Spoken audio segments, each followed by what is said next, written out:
You are listening to The Red Velvet Woman, Episode 3.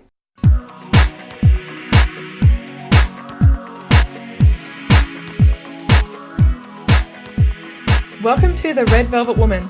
This is a podcast for women who want to build a beautiful life after toxic narcissistic relationships. I am obsessed with assisting these women who are on the verge of change to help them transform their lives by getting unstuck, stepping into your power, and unlocking the best version of you, and ultimately fulfilling your potential after breaking free from your narcissistic ex. I'm going to help you empower yourself to heal, recover, and redesign your thoughts and energy so that you flourish into the beautiful and amazing person you always were underneath and are going to be again. But this version of you is going to be bigger and better. This is for those babes who are ready to leave their limits at the door and level up. Your life is about to change, so get ready. I have personally gone from confusion to clarity and from survive to thrive. And guess what? So can you. I am your host, Olivia Powell. I'm a life coaching student, a registered nurse and midwife, business owner, YouTuber, and the creator of The Red Velvet Woman. I am so happy that you're here. Let's do this together.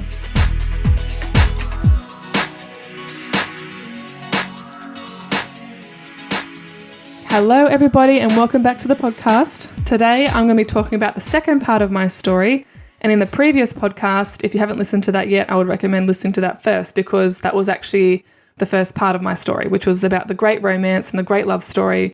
But in this podcast, you're going to learn that I'd fallen for a complete lie, basically.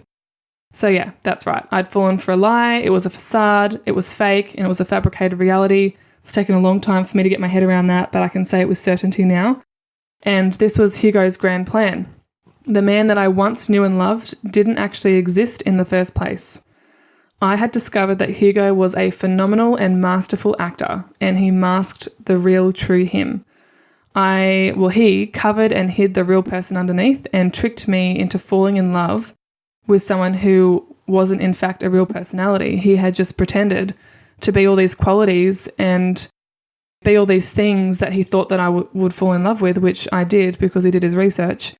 And this was a means of getting me to fall in love with him so that I could become a different or another source of, and I quote, narcissistic supply, which I'll go into on another podcast in more detail. Hugo had basically just wanted someone to put him on a pedestal, stroke his ego, and tell him how wonderful he was, but all the time. And by having someone in love with him, it was the best and easiest way to have a constant stream of that admiration and those things that he so deeply craved. And unfortunately, I just happened to be that person. In hindsight, I was actually the perfect target. I was young and naive and, I was quite attractive and I didn't know any better, and I was kind and giving and loving, and I was really lonely when I first moved, and he knew that and he took full advantage of it. He was very opportunistic. And unfortunately, I was the perfect candidate for the job that he wanted filled. The grand gestures that I thought at the time was him spoiling me and showing me love and being affectionate, and all that was just a means of getting me emotionally hooked into thinking how much he loved me. For example, you can't buy someone's love, but by doing all those little things, it just kind of warms you up to them and you just feel special, and it generates all these positive feelings, and it just kind of makes the process happen a little bit quicker because they're gestures that you take on as being caring. Like, I'm not someone who would date someone for the sole reason of getting expensive gifts or anything like that, but it was the things he would do, like rock up on my doorstep in a beautiful suit with a single red rose and a designer handbag and jewelry, and he just spoilt me. And let's be honest, at the time it was just the icing on the cake. It was the cherry on top, and it was just like a bonus to all these other great things that were foundationally there, or what I thought was there. So yeah, it's taken me a while to work all this out, but I know that he deliberately matched and mirrored what I wanted in a perfect partner down to the T. And he got what he wanted and what he needed from me, and he was able to construct artificial happiness in me. I, later learnt that Hugo was actually quite shady, and he had Facebook stalked me to research what I liked so that he could bring it up in conversation, and so he could say that he liked it too and find some common ground and trick me into thinking that we had something in common, really, when in actual fact, we didn't. In addition, when we first met, I actually wasn't 100% sure of his sexuality. I actually initially thought that he was gay because of his mannerisms and the way that he moved his hands, but this made me really comfortable in his presence, and I wasn't really experienced with relationships, and was actually just wanting a dance partner for fun and exercise and as a social outlet and to meet friends and people. But I learnt later that he deliberately acted gay and acted this way to make me feel more comfortable around him, to gain my trust and then make the moves later, which is basic manipulation and lying, really. Once I found out he was straight, that's when the chemistry kind of set in. I also learnt that he had told his family that he would make me his girlfriend within the month. When I heard this, my heart just sunk. I was so disappointed because it meant that I was a challenge for him, something to be won, like a prize, something to conquer, like I was a conquest. It was as if I was like a shiny new toy that he wanted to play with at the start, but, with time, I got tossed to the side because I got a bit disillusioned with it or a bit bored with it. And, I was only brought out on the special occasion whenever he wanted or for his latest project or whatever. And I kind of felt like a trophy wife, so to speak, because I realised now that I was deliberately positioned in his life like a business deal without the wife part, even though he did put a ring on it later, which was super disheartening. And I know it all sounds very cold and cunning and all that, but when you understand the inner mental workings of a narcissist, you'll realise that that is exactly what it is. It is cold, cunning, and manipulative. When I actually learnt all this stuff, it was as if I'd discovered that, it felt like as if I discovered that Santa Claus and the Easter Bunny and the Tooth Fairy all didn't exist, but at the one time. And it was 3 hard blows, but 1,000 times worse than what it sounds. And it just kind of hit me like a thunderbolt, like whiplash from a car accident, or I'd been kicked in the stomach and was winded. It was just awful and so painful. And you know what? I actually felt like a complete fool. I was completely blindsided. That's how I felt at the time anyway. Things with Hugo changed gradually over the years, and so did his personality, and there were things that just didn't really add up. And, he'd have these radical changes in mood, and the qualities he initially showed me just would fluctuate all the time and eventually fizzle out. And I just found some of the things that he would do and his behavior to be so perplexing and puzzling, and I just didn't really understand why he would do or say or act certain ways. And over time, all of his behaviors gradually became so, they just became so big and some big insurmountable problem that I just struggled to deal with. And I was so confused because he was this beautiful man, or what I thought he was at the time, that I'd just fallen head over heels with. And I felt like he had fallen head over heels for me. And now he's just different. He's just not that beautiful man anymore. And unfortunately, he never really was underneath all the charm and the lies. And over the years that we were together, I can see that the whole relationship became a complete power struggle. But it happened bit by bit, and he eroded my boundaries and my standards that I had at the start of the relationship bit by bit. He constantly challenged me on my views and my opinions and my values and emotionally manipulated me. You're probably thinking at this point, yeah, I hear you. This has happened to me too. What can I say? This is one of those things where there's a lot of commonality in how our romantic stories start, and then the middle, and sometimes the end. So it got to the point where we'd been together for so long, I just didn't even have any boundaries or standards anymore because I was forced into compromise so frequently, and I was just walked all over all the time.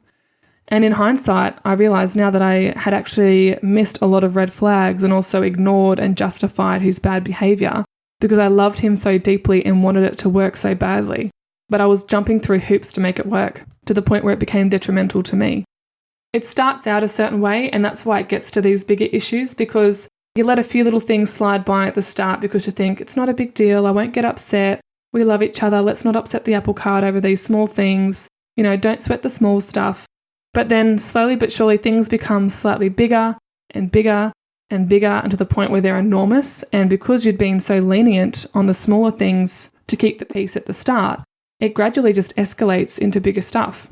And it was as if I didn't have permission or any right to make a fuss, because it was seen as irrational of me to be upset by these bigger things, because to him they were just small things, and the small things to me were nothings to him, if that makes sense.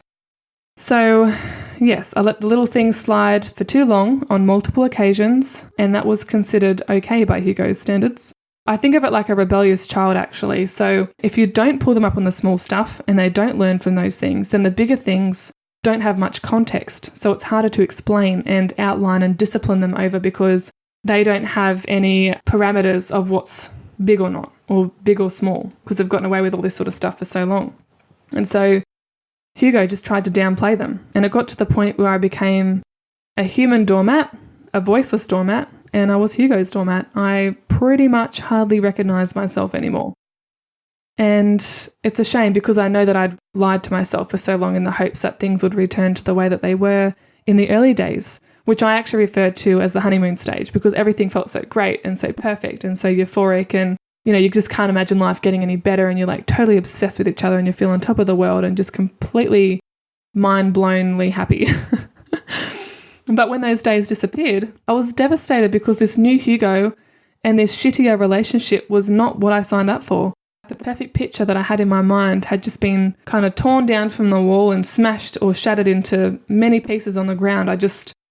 I internally just longed for those days, and I was quietly hoping that they would come back, and I felt kind of desperate, like I had to make it work and I had to make it all good again, and I put all this pressure on myself to make it work because I didn't feel like there was an alternative, or at least the alternative was not something that I was willing to look at the time. It wasn't an option for me at the time because even though I knew something was wrong or off, it wasn't as if I was going to break up with him over it.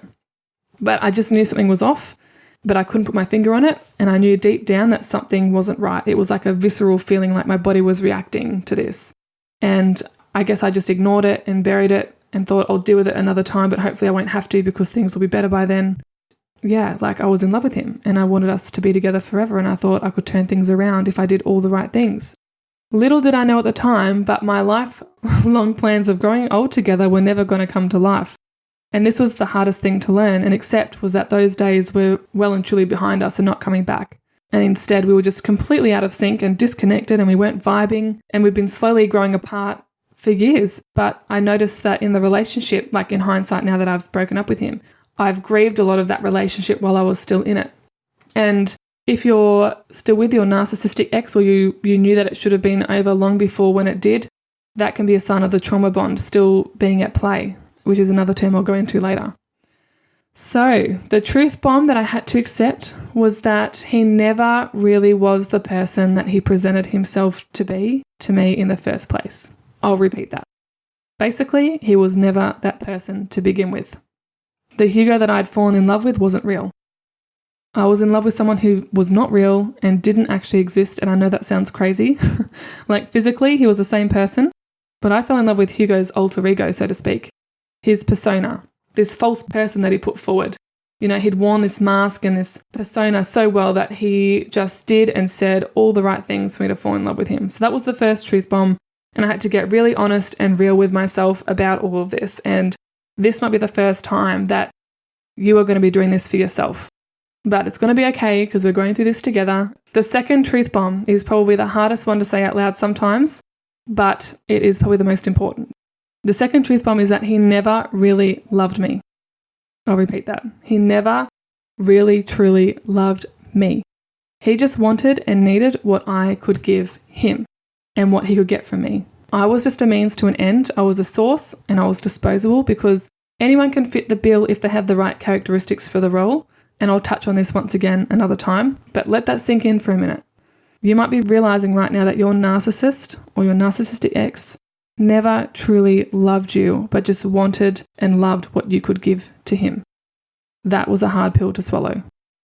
So these were the two big realizations for me, and it really rocked me to my core. And it took me a while to really wrap my head around it and accept all of it. In fact, I've spent the last 2 years trying to figure out what the hell happened, rebuild my sense of identity in my life.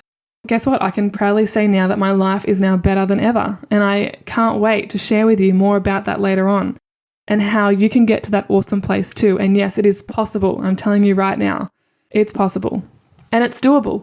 It can take a while to connect the dots and recover from all that crap. And I've spent the better years of my 20s, which was over 6 years, which is some of your best years, with him.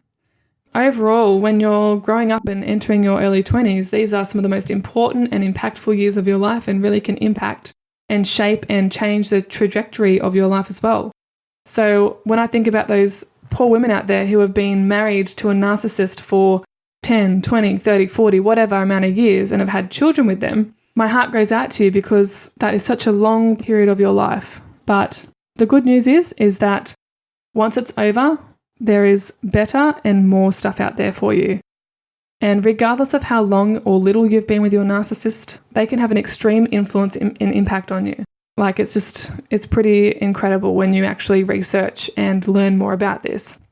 So this long and drawn out experience with Hugo has obviously had a profound effect on me, and it still remains a monumental period of my life in the past, I guess. But what had an even bigger effect over me and what holds more power is what happened after all of that. Because once I got through the initial breakup stages and survived it, the rest was my choice. And that's where I truly found my power for the first time, and I reclaimed my life and I recreated my sense of my identity. And I owned who I was, and you can too.